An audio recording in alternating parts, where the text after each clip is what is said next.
저는 오늘 예레미야 31장 1절 5절에 있는 말씀을 본문으로 심는 삶을 삽시다, 이런 제목으로 은혜를 나누고자 합니다. 봄은 만물이 소생하는 아름다운 계절입니다. 꽃도 아름답고 산들바람도 불고 모든 새싹이 돋아나는 이 봄이 아름답지만, 아름답다는 것만 보고 여름 즐기기만 한다면 이 봄은 아무 의미가 없습니다.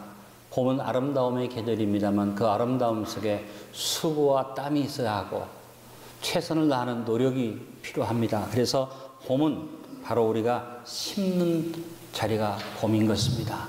이 새 봄에 하나님 앞에 더 심는 백성 되시길 간절히 바랍니다. 하나님은 예레미야를 통해서 이스라엘의 회복을 예언하셨습니다.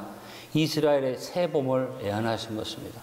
칼에서 벗어나고 광야에서 은혜를 받고 하나님의 인자하심으로 인도함 받아서 그야말로 영적 새 봄을 맞이한 이스라엘 백성들에게 하나님께서 주신 오늘 본문의 마지막 5절이 뭡니까? 심는 자가 열매를 딴다, 이 말은 너희들이 새롭게 회복되어졌으니 이제 부지런히 심어라, 그 말씀이죠. 한번 따라합니다. 다시 사마리아 산들의 포도나무들을 심되 심는 자가 그 열매를 따기 시작하리라. 오늘 우리가 읽은 예레미야 이 본문의 말씀은 바로 하나님이 저와 여러분에게도 주시는 축복의 예언의 말씀이라고 봅니다. 오늘 예레미야 31장 2절에 칼에서 벗어난 백성이 광야에서 은혜를 입었나니, 이렇게 말씀했는데, 우리가 다 사탄의 칼날에서 벗어나고 인생 광야에서 하나님의 은혜를 입은 복된 백성들이 된 줄로 믿습니다. 또 3절에 옛적에 여호와께서 나타나셔서 영원한 사랑으로 너를 사랑하게 인자함으로 너를 이끌었다 하신 것처럼, 하나님이 우리를 영원한 사랑으로 옷 입혀주시고 하나님 자녀 삼으셔서 성령의 역사로 천국으로 인자하심으로 이끌어가는 은혜를 주신 줄로 믿습니다. 또 오늘 3절의 말씀처럼 처녀 이스라엘아, 내가 다시 너를 세우리니 내가 세움을 입을 것이요 내가 다시 소고를 들고 즐거워하는 자들과 함께 춤추며 나오리라. 회복한 이스라엘이 하나님 앞에 예배자로 서는 것을 얘기했는데, 이미 우리는 구원받은 자로서 오늘도 춤추며 소고치며 예배자리에 선 줄로 믿습니다. 하나님께서 우리를 늘 새롭게 세우시는데, 특별히 2018년에도 새롭게 세우시는 봄의 계절을 주셨습니다. 봄에 다시 우리를 새롭게 세우시면서 말씀하시는 겁니다. 심는 자가 열매를 딴다. 그러므로 이 새 봄에 심는 자가 됩시다. 항상 인생에 거두는 건 걱정하지 말고, 왜 오늘 찬송 불렀죠? 거두리로다. 거두게 돼 있습니다. 걱정하지 말고 언제나 내 인생의 삶을 봄처럼 심는 자가 되어 삽시다. 첫째, 삶에는 당연히 거둠이 있다는 사실을 기억하십시오. 제일 중요한 것을 기억하십시오. 사는 것 자체가 심는 것이라는 것을 명심하시기 바랍니다.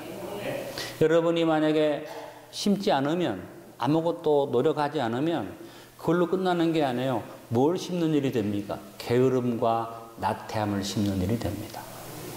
나는 안 심으면 돼. 안 심는 게 아닙니다. 인생 자체가 심는 겁니다. 여러분이 애써서 최선을 다해서 심는 일에 노력하지 않으면 게으름을 심는 것이고 나태함을 심는 것이고 내 스스로 가난을 심는 일이 됩니다. 그러므로 여러분, 인생 살면서 사는 것 자체가 심는다는 사실을 기억하고 부지런하시길 바랍니다. 잠언서에 2차례나 똑같은 말씀으로 2번이나 강조한 내용이 있습니다. 그것은 게으름과 나태함으로 심는 자는 가난과 궁핍을 거둔다고 말한 것입니다. 잠언서 6장 10절로 11절과 잠언서 24장 33절로 34절이 같은 내용이죠. 좀 더 자자, 좀 더 졸자, 손을 모으고 좀 더 누워있자 하면 내 빈궁이 강도같이 오며 내 곰핍이 군사같이 이르리라. 강도가 불시에 찾아오듯이 가난이 온다는 거죠. 군사가 밀려오면 감당하지 못하고 우리가 그 군사에 짓눌리듯이 궁핍이 와서 우리를 덮는다는 것입니다. 그러므로 여러분 인생을 살면서 그냥 사는 것, 그거 잘못하는 겁니다. 아유, 나는 머리 아파 귀찮아, 그냥 편안하게 살래. 편안하게 사는데 그것도 힘든 일이기 때문에 나중에 노력하고 애쓰는 것보다 더 어렵고 힘든 환경이 와서 괴로움을 당하게 됩니다. 생각 없이 살지 말고 거두되 하나님이 축복하신 것을 거두기 위해서 근신합시다. 깨어 있읍시다. 여러분이 세월 속에서 그냥 흘러가는 대로 캐세라세라로 살면 가난과 궁핍과 저주와 곰핍함이 여러분 삶 속에 강도처럼 오지만 깨어서 자세히 주의하여 지혜 있는 자처럼 살면 하나님이 축복으로 거두게 해주시는 것을 명심하시기 바랍니다. 그러니까 어떻게 해요? 사는 것 자체가 심는 거니까 어떻게 살아야겠어요? 최선을 다해서 심는 삶을 삽시다. 하나님은 일하는 자에게 복 주십니다. 왜? 하나님 자신이 최선을 다해서 일하시는 분이기 때문에. 그래서 시편 126편 5절 6절에 말씀했습니다. 눈물을 흘리며 씨를 뿌리는 자는 기쁨으로 거두리로다. 울며 씨를 뿌리러 나가는 자는 반드시 기쁨으로 그 곡식단을 가지고 돌아오리로다. 여러분, 심을 때는 힘들지만, 심을 때는 땀을 흘리지만 심는 자가 되면 기쁨으로 거두고 돌아옵니다. 갈라디아서 6장 7절은 말합니다. 스스로 속이지 말라. 하나님은 업신여김을 받지 아니하시나니. 따라 읽습니다. 사람이 무엇으로 심든지 그대로 거두리라. 육체를 위하여 심으면 생명이 없기 때문에 헛된 거둠이 옵니다. 이 세상에서 아무리 여러분이 많은 거 심어봤자 결국은 죽으면 끝납니다. 여러분, 성령으로 심읍시다. 영생을 거둡니다. 갈라디아서 6장 8절로 9절에 자기 육체를 위하여 심는 육체로부터 썩어진 것을 거두고 성령을 위하여 심는 자는 성령으로부터 영생을 거두리라. 우리가 선을 행하되 낙심하지 말지니 포기함에 거두리라. 여러분, 영적인 일에 영생을 위하여 우리가 하나님의 성령으로 심고 살아가면 실망하는 일이 생길 때도 있습니다. 내가 이 헛고생하는 거 아닌가. 그러나 선을 행할 때 낙심하지 말아라. 최선을 다해서 심고 주님 앞에 선을 행하며 심으시길 바랍니다. 심을 때 적은 것은 소홀히 여기지 않는 여러분 되시길 바랍니다. 적다고 소홀히 여기면 안 됩니다. 농부가 씨앗을 심을 때 작은 씨지만 나중에 많이 거둘 것을 바라봅니다. 성경도 말했습니다. 한번 심고 거두는데 30배, 60배, 100배입니다. 예수님이 심고 거두는 말씀하시면서 작은 씨, 겨자씨 얘기하셨습니다. 작다고 소홀히 여기지 말고, 작다고 위축되지 말고, 작다고 무시하지 말고 심으십시오. 욥기서 8장 7절에 말했습니다. 너의 시작은 미약하였으나 내 나중은 심히 창대하리라. 적다고 무시하고 안 심으면 창대함이 올 수 없지만 적은 것이라도 소홀히 여기지 않고 심으면 창대하게 되는 복이 우리에게 주어지는 것입니다. 우리가 하나님 밖에 있으면 보장이 없지만 하나님 안에 있으면 하나님이 역사하시면 작은 자도 천을 이룰 수 있다. 약한 자가 강국을 이룰 수 있다. 왜? 나 여호와가 그렇게 축복하리라. 할렐루야. 그러므로 여러분, 적은 것이라고 소홀히 여기지 말고 하나님 앞에 심읍시다. 또 하나는 불로소득이나 생각지 아니한 소득은 그것을 씨앗으로 삼는 지혜자가 되시길 바랍니다. 때때로 여러분이 생각지 않는 돈이 생겨요. 노력하지도 않았는데 소득이 주어졌을 때 그걸 그냥 쓰지 말고 하나님 앞에 심으십시오. 제가 이런 설교를 했는데 그 주간에 어떤 집사님이 제 방에 들어와 가지고 황금 봉투를 따가요. 탁. 목사요, 그런 설교 좀 하지 마소. 그분이 너무 강하게 얘기해서 제가 당황을 했습니다. 집사님 왜 그러세요? 했더니 무슨 설교를 하면서 생각지 않은 돈이 생기면 하나님 앞에 심으라고 그런 말을 왜 합니까? 왜요? 내가 이번 주에 300만 원이 생겼는데 이걸 좀 쓰려고 하면 배목사 설교가 자꾸 생각이 나요. 그래서 내가 고민하다가 하도 괴로워서 왜? 무시하고 잊어버리려고 해도 쓰려고만 하면은 그냥 생긴 돈은 하나님 앞에 드려라 하고 배목사가 이렇게 자기를 가르쳤다는 거예요. 자기한테 300만 원이 생겼다는 거예요. 그냥 웃으면서 집사님 믿음으로 심으니까 하나님 축복하실 거예요. 앞으로는 이런 설교 하지 마사. 누구 나갔어. 축복해드렸는데 놀랍게도 그 주간에 전화가 왔어요. 배목사님 그런 설교 가끔 하소. 왜요? 그랬더니 자기가 사놓은 땅이 연락이 왔는데 도저히 안 팔릴 줄 알았는데 자기가 그 땅 안 팔겠다고 했더니 팔으라고 하더래요. 그래서 한번 뻗해봤대요. 얼마 주면 팔겠느냐 하길래 자기가 생각하는 액수를 얘기했더니 두말 않고 그 돈으로 땅을 샀다는 거죠. 하나님 앞에 드린 것보다 더 많이 축복을 받았다. 자, 오늘 이 설교 듣고 이번 주간에 뭐 생기거든 선교사 차량 교체 헌금으로 드리시길 바랍니다. 이 설교를 안 들어야 하는 데는 생기지 않기를 간절히 바랍니다. 아, 목사님이 저 얘기했으니까 한 주간 지난 다음에 생기면 좋겠다. 아니요. 선교사 차량 교체가 다 될 때까지 이 말은 유효하다. 여러분 생각해 보세요. 우리 월급이 빤합니다. 우리 교회는 사업하는 분이 별로 없습니다. 90%가 다 월급 생활합니다. 제가 여러분 사정 알죠? 아무리 여러분이 하나님 앞에 드린다 해도 삶의 이 여러 가지 계획 속에서 큰돈 헌금하기가 정말 어려워요. 평생 가도록 못할 수도 있어요. 그런데 언제 할 수 있습니까? 생각지 않는 돈이 생길 때, 노력하지 않았는데 물질이 생길 때는 두말하지 말고 씨앗으로 삼으세요. 그러면요, 지금 간증한 그 집사님처럼 하나님이 그 헛된 돈으로 여기지 않고 노력하지 않고 얻은 돈을 씨앗으로 심으면 하나님이 축복으로 주십니다. 여러분, 제가 이 말씀을 간증으로 드렸지 않습니까? 그 집사님이 지금 우리 교회를 나오지 않아요. 그러나 그 집사님 누구라고 이름되면 여러분 알만한 분입니다. 한번 상상해 보세요. 그렇게 말씨가 강한 사람이 누구였던가. 또 누군지 오늘부터 고민해가지고 밤새도록 공부하지 말고 여러분 하나님 앞에 인생 자체가 심는 것이다. 이것을 기억하며 사시길 바랍니다. 그렇기 때문에 두 번째 중요한 건 뭐냐? 무엇보다 어떤 하나님의 말씀도 소홀히 여기지 말고 마음에 심고 삽시다. 여러분 가장 생명력이 넘치는 씨가 말씀의 씨입니다. 하나님의 말씀은 살아있습니다.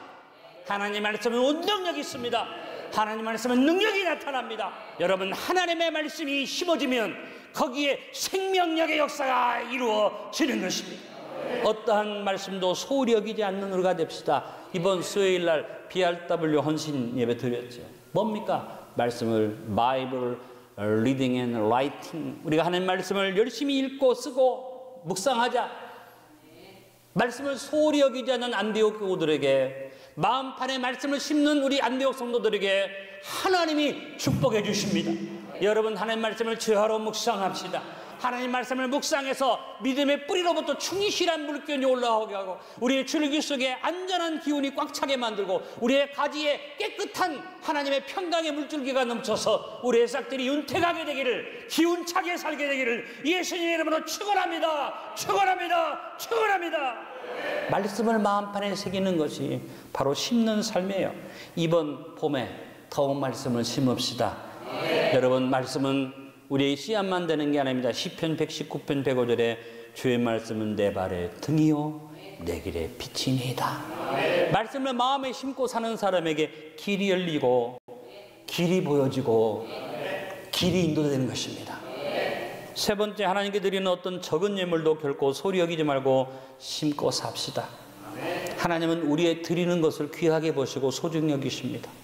여러분도 자녀를 길러보면 알지만 자녀가 여러분의 뭔가를 드릴 때 여러분 그것을 잊을 수가 없어요. 자녀가 때로는 정말 부족한 것으로 부모를 섬기지만 부모는 그것 때문에 기뻐합니다.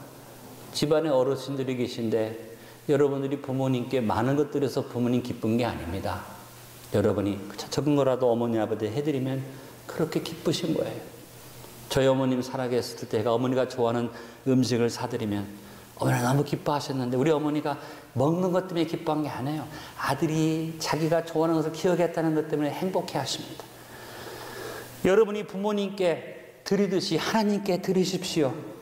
하나님은 아버지로서 우리가 드리기를 기다리고 계십니다. 이스라엘 애들이 시내 산행삼 앞에 드렸을 때 하나님이 그들을 내 백성 삼으셨습니다. 마음을 아시는 하나님 앞에 우리는 드리기에 힘써야만 합니다. 우리의 드림의 가장 뚜렷한 표현이 뭡니까? 찬양도 드리고 기도도 드리지만 실제적으로 드리는 뚜렷한 표현이 하나님 앞에 예물 드리는 거예요.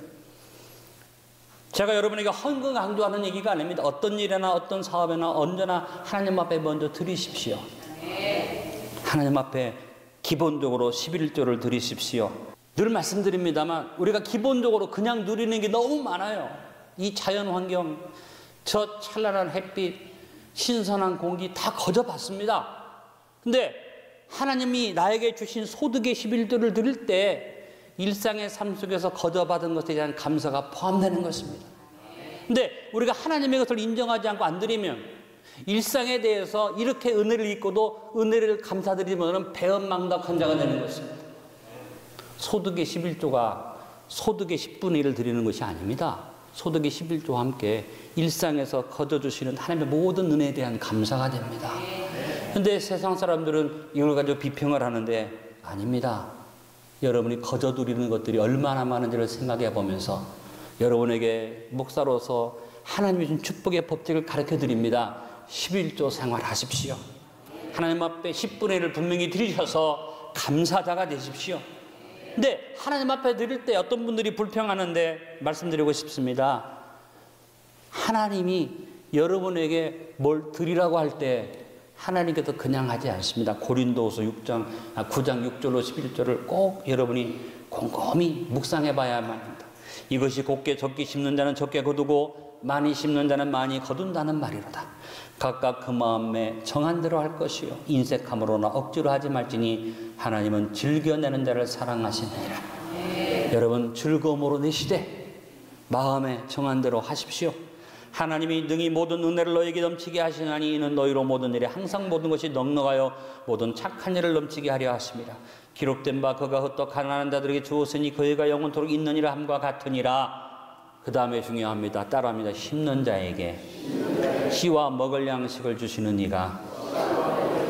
그 다음에 더 중요한 말이 있습니다. 너희 심을 것을 주사 풍성하게 하시고 의의 열매를 더하게 하시리니. 중요한 말이 뭡니까?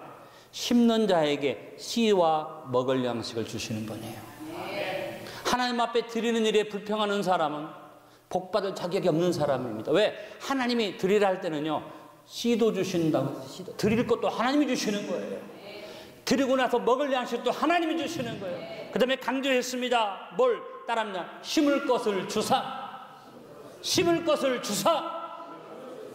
하나님 앞에 여러분이 심을 것을 주시고 심게 하는 분이지 쫄쫄 굶고 드릴 것 없는데 쥐어짜는 하나님이 아니라는 것입니다. 여러분 언제 여러분에게 제가 헌금 얘기를 하지만 여러분 삶이 휘청하도록 헌금 드리라고 한 적이 있습니까? 여러분이 할 수 있는 대로 기회를 내가 제공해 드릴 뿐이지 여러분 강요한 적이 없습니다. 오늘도 여러분에게 제가 축복의 법칙을 설명해 드릴 뿐입니다. 여러분이 이 봄에 하나님 앞에 즐겨 심는, 즐겨 예물 드리는 복된 성도들이 되시기를 축원합니다. 네 번째, 하나님께 드리는 헌신을 소홀히 여기지 말고 심고 삽시다. 내가 누구를 사랑하면요, 그 사랑하는 사람 앞에서는 시간 없다는 말이 나올까요, 안 나올까요? 내가 진짜 사랑하는 사람 앞에는 시간 없다는 말 안 합니다. 왜? 그 사람이 제일 소중한데 그 사람 앞에는 어떤 일이 있어도 내가 당신한테 시간 먼저 내지 그럽니다. 하나님 앞에 예배 드리면서 여러분 드리는 그 시간에 좀 5분만 10분만 지나가도 난리가 나. 아이고 목사가 왜 이렇게 설교가 길어. 왜 하나님 앞에 분초를 따져요? 국수 좀 안 먹으면 안 돼? 한 끼 좀 국수 못 먹고 가도 괜찮아요. 버스 놓쳐도 괜찮아요. 왜 아멘이 안 나와요, 여러분? 하나님 앞에 분초 따지지 마세요. 여러분도 그렇잖아요. 뭘 해주려고 그러는데 상대방이 자꾸 시간 따지고 시간 없다 그러면 기분 나빠요. 판도라 그래요. 근데 내가 뭐 해주고 싶을 때 열일을 제쳐놓고 나한테 또 해달라면요, 내가 없는 거라도 뺏어 줘요. 하나님 앞에 여러분 시간 따지지 맙시다. 시간이 없다 이 말이 뭐예요? 난 당신이 나한테 별로 중요하지 않다 그 말이에요. 그러니까 배목사가 여러분 보고 뭘 하자고 그러면 시간 없다는 말 하지 마세요. 제가 하자는 게 아니라 하나님이 하자고 하시는 거 아니에요? 여러분 때로는 제가 마음에 참 안타까울 때가 있습니다. 하나님이 뭘 요구하실 때 시간 없다고 하지 않고 다른 조건 따지지 말고 순종하면 이게 축복인데 내가 이걸 강요를 해야지 되나 안 해야지 되나 하다가 자기 믿음이니까 하고 강요 안 하고 넘어간 적 있지만 제가 하나님 앞에 늘 회개하는 게 그겁니다. 하나님 우리 성도들 내가 강제로라도 주의를 시켜야 하는데 제가 너무 부족합니다. 다시 한번 여러분이 강조합니다. 하나님 앞에 시간 따지는 어리석은 인생이 되지 마십시오. 시간의 주인은 하나님이세요. 베드로후서 3장 8절에 사랑하는 자들아 주께는 하루가 천년 같고 천년이 하루 같다는 이 한 가지를 잊지 말라. 내가 하나님 앞에 1시간을 드리면요, 하나님이 축복하시면 그게 100시간, 1000시간, 1000년도 될 수 있어요. 근데 내가 바쁘다고 핑계대고 하나님 앞에 시간을 아끼면 여러분이 1시간이면 끌 일을 10시간 하고 10년을 해도 안 될 수도 있어요. 시간의 주인이 하나님이에요. 하나님 앞에 여러분 시간 없다는 말 하지 말고 여러분의 수고와 땀을 씹으시길 주님의 이름으로 축원합니다. 시편 90편 4절에 말합니다. 주의 목전에는 천년이 지나간 어제 같으며 밤의 한순간 같을 뿐임이니이다. 하나님 앞에서는 시간에 여러분이 따질 것이 없다. 시간의 주인은 하나님이다. 세상의 모든 시간은 지나가는 것입니다. 그래서 인생의 마지막에 느끼는 게 뭡니까? 허무와 무의미입니다. 나이가 드니까 저 자신을 보면서 내가 이제까지 뭘 했나 하는 생각이 들 때가 있습니다. 제가 아는 목사님 가운데 어떤 한 분은 참 재밌죠. 분명히 65세가 넘었는데 지하철을 돈 내고 타요. 그 다음에 노인들 할인하는데 절대 할인을 안 받아요. 내가 목사님 왜 그래요? 했더니 내가 늙은 것도 서러운데 그것까지 그 할인 받으면 얼마나 받는다고. 지하철 돈 아끼면 얼마나 나는 늙었다고 생각하지 않아. 그래서 내가 할인 안 받고 타고 돈 안 내고 안 타. 나 돈 내고 타. 근데 속으로 바보 같으네. 근데 그 마음은 이해할 수 있을 것 같아. 나는 기다리고 있어요. 65세 빨리 만 65세 넘어서 할인도 받고 돈도 안 내고 기다리고 있는데 자기 마음대로 사는 거지만 그분의 그것을 제가 참 귀하게 생각하는 건 뭐냐면 저렇게 늙는 것이 싫어하는구나. 인생이라는 것이 그냥 바람처럼 지나가요. 어느 날 우리가 돌아보면 우리 옆자리에 있어야 할 사람이 없게 됩니다. 요즘 제 주변에서 하나씩 둘씩 떠나는 소식이 들립니다. 서러워요. 인생이에요. 그런데 이 시간에 지나가는 이 시간에 세월을 아낍시다. 에베소서 5장 16절에 이 아낀다는 말이 뭐예요? 에카골라조라는 말. 에카골라조라는 말은 대가를 지불하고 내 것으로 삼는다. 지나가는 세월을 내 수고와 내 기도와 내 땀과 내 노력과 내 헌신을 주 앞에 드림으로써 이것을 내 것으로 삼는데 내 것이 삼아봤자 다 지옥 가요. 죽음이 끝나는데 내 것으로 삼아 천국에 쌓아놓자. 복음을 위해서, 교회를 위해서, 주님을 위해서 흘리는 수고와 땀을 통하여 시간을 내 것으로 만드는 지혜자가 되시기를 예수님의 이름으로 축원합니다. 오늘 말씀의 결론을 맺습니다. 사탄의 칼에서 벗어나 인생 광야에서 은혜를 입어 영원한 사랑을 힘입고 거듭난 우리를 하나님이 인자하심으로 인도하셔서 2018년도에도 새봄을 주셨습니다.